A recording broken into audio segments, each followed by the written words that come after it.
अस्सलाम वालेकुम नाज़रीन इकराम। हमारे चीफ़ जस्टिस सुप्रीम कोर्ट के चीफ़ जस्टिस जनाब फ़ाइज़ ईसा साहब ने एक फ़ैसला दिया है जिसके बाद पूरे मुल्क में भूचाल बपा हो गया है, तशवीश की लहर दौड़ गई है। बहुत से लोग समझ रहे हैं कि आइन में मौजूद कादियानियों के हवाले से जज साहब ने कोई इनहराफ कर दिया है या कोई चीज़ें तब्दील कर दी हैं जिनसे बहुत बड़ा इम्पैक्ट पड़ने वाला है और वो सारी जद्दोजहद जो हमारे असलाफ ने की थी वो ख़त्म होने वाली थी। कुछ लोग ये कह रहे हैं कि नहीं नहीं, फ़ैसले में ऐसा कुछ नहीं है, बहुत सी गलतफहमियाँ पैदा हो गई हैं। मैंने कोशिश की है कि कम से कम आपके सामने मैं वो फ़ैसला रख दूँ जो जज साहब ने किया है, ताकि हम ये देखने के काबिल हो सकें कि दरअसल हुआ क्या है। जब तक हम हकीकत नहीं जान लेते, असलियत हमारे सामने नहीं आ जाती, तब तक हम एक अंधेरे में रहेंगे। मैं पहले आपको ये फ़ैसला बताता हूँ कि फ़ैसला जज साहब ने किया क्या है। नाज़रीन, हुआ ये कि चनाब नगर के थाने में 2011 में एक रपट दर्ज करवाई गई मुबारक अहमद नामी एक शख्स के ख़िलाफ़ कि ये शख्स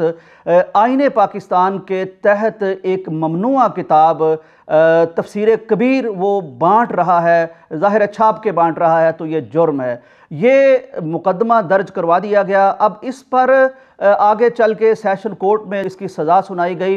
ये लोग हाई कोर्ट चले गए, हाई कोर्ट ने भी इसे बरकरार रखा, फिर ये सुप्रीम कोर्ट में चले गए। अब सुप्रीम कोर्ट में फ़ाइज़ ईसा साहब ने जो फ़ैसला सुनाया है वो पहले तो दो हिस्से हैं उस फैसले के। एक ये कि कानूनी और आइनी एतबार से फ़ैसला क्या है, दूसरा ये कि जज साहब ने इसमें कुछ कुरान मजीद की आयात कोट करने की कोशिश की है, उस पर भी उलमा इकराम का रद्द अमल आया है। मैं पहले फ़ैसले की बात करता हूँ। जज साहब का कहना यह है, ये मेरे सामने फ़ैसला पड़ा है, आप स्क्रीन पर भी इसका उर्दू तर्जमा देख सकते हैं।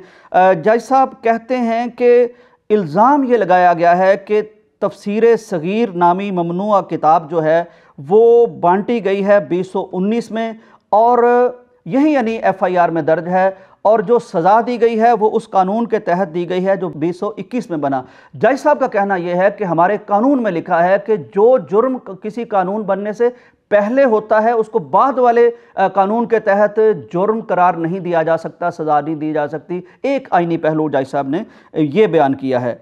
दूसरा, जज साहब ने एक और यानी बात की है, कहते हैं कि मजमुआ ताज़ीरात की दफ़ात जो हैं 295B और 298C, इनका ताल्लुक़ ज़ाहिर है उन चीज़ों से है जो तौहीने रसालत से मुताल्लिक़ हैं, नबी कायनात सल्लल्लाहु अलैहि वसल्लम की ज़ात अक़दस की हुर्मत से मुताल्लिक़ हैं।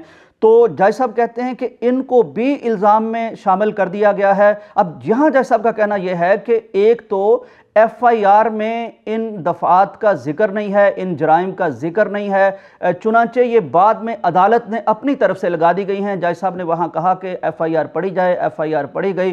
तो जज साहब ने कहा, पहला ये मामला उठाया कि जुर्म पहले हुआ है, कानून बाद में बना है, आईनी तौर पर यहाँ इस हवाले से सज़ा नहीं दी जा सकती। दूसरी बात यह की कि सज़ा जज साहब ने वो भी लिख दी है जिसका जुर्म में तज़किरा नहीं था, FIR में तज़किरा नहीं था। चुनांचे ये जो हुर्मत कुरान की बात है, हुर्मत रसूल की बात है, ये जो आइन में लिखी हुई चीज़ें हैं, ये तो FIR में दर्ज नहीं थी। जज साहब ने यानी निचली अदालतों ने अपनी तरफ से ये मुंदर्ज कर दी हैं। तो आइन का तकाजा, इंसाफ का तकाजा ये है कि ये इनको ना शामिल किया जाए। चुनांचे फिर तीसरी बात जो जज साहब ने की वो कही कि अगर ज़्यादा से ज़्यादा जो जुर्म हुआ है उसकी सज़ा बनती भी थी तो वो बनती थी 6 माह।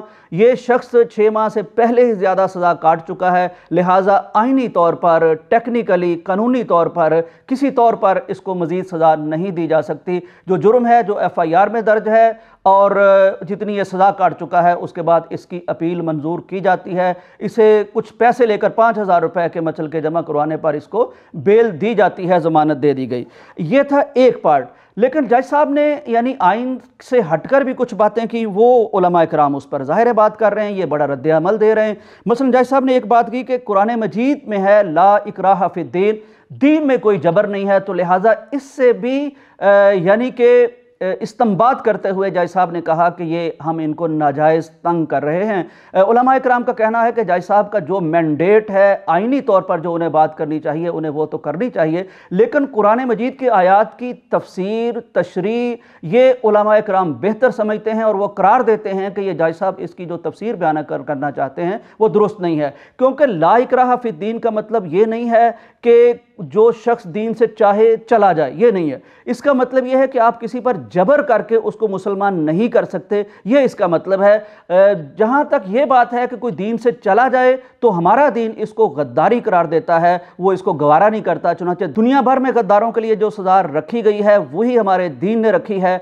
चुनांचे इस आयत का ये मतलब लेना बिल्कुल गलत है कि ला इकराह फी दीन का मतलब यह है कि गद्दारों को, दीन के गद्दारों को माफ़ी दे दी जाए। तो ये हमारी पूरी हिस्ट्री में यानी तफसीरी तारीख में ऐसा कभी नहीं हुआ, उलमाए किराम ने ऐसा कभी नहीं लिखा। तो ये जज साहब का मैंडेट भी नहीं था और जज साहब की ये दलील भी दुरुस्त नहीं है। फिर जज साहब ने एक और आयत कोट की है अपने फैसले में। वो कहते हैं, कुरान मजीद में है, इन्ना नहनु नज़्ज़लना ज़िक्र व इन्ना लहू लहाफ़िज़ून, कि कुरान की हिफाजत तो अल्लाह ने अपने ज़िम्मे ले ली है, लिहाजा अब हमें हक नहीं बनता कि हम किसी को रोक टोक करें। मेरा ख्याल है जज साहब से उलमाए किराम के मुताबिक ये भी गलती हुई है, क्योंकि ये अगर अल्लाह तबारक व तआला ने कुरान की हिफाजत की जिम्मेदारी खुद उठाई है तो इसका ये मतलब कैसे हो गया कि हमारे सामने कोई कुरान में तहरीफ करता फिरे और हम उसे कुछ ना कहें, हमारे सामने कोई कुरान के मुताल्लिक़ कोई बात करता फिरे हम उसे कुछ ना कहें, कोई तफसीर बदल दे, कोई इबारत बदल दे, कोई तरतीब बदल दे, जो मर्जी करता फिरे और हम ये जवाब दे दें कि इन्ना नहनु नज़्ज़लना ज़िक्र व इन्ना लहू लहाफ़िज़ून, कि इसकी जिम्मेदारी खुदा के ज़िम्मे है। नहीं,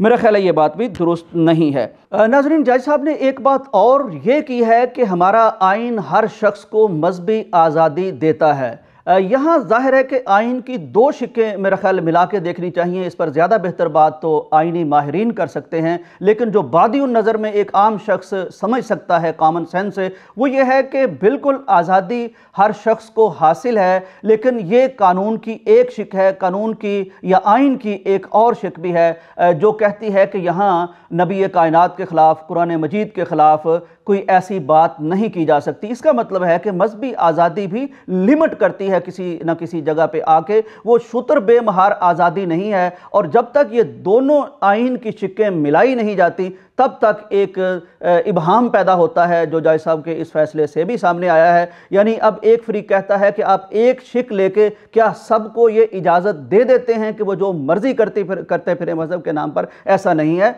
मज़हब की आज़ादी को भी लिमिट किया गया है।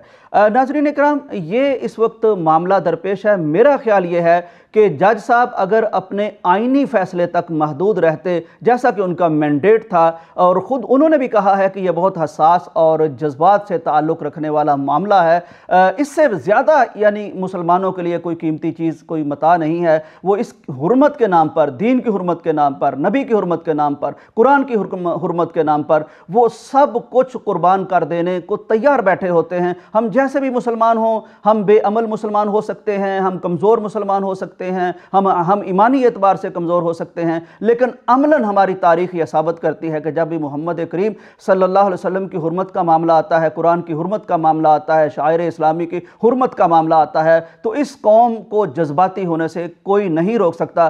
तो बेहतर होता कि जज साहब इस तरह के हसास मामले में उन आयात को इस तरह से कोट न करते जिनका मफहूम उलमा और समझते हैं, हमारी तफसीरी रवायत कुछ और समझती है, और जज साहब ने उन्हें आउट ऑफ द कॉन्टेक्स्ट जाके इसको जिस तरह कोट कर दिया है। मेरा ख्याल है कि ये सारा मामला उसी से पैदा हुआ है। तो बहरहाल इस वक्त आपने ये तो समझ लिया कि जज साहब का फैसला क्या है, उलमा इकराम के एतराज़ात क्या हैं, असल हकीकत हाल क्या है। इजाज़त दीजिए, अल्लाह हाफिज़।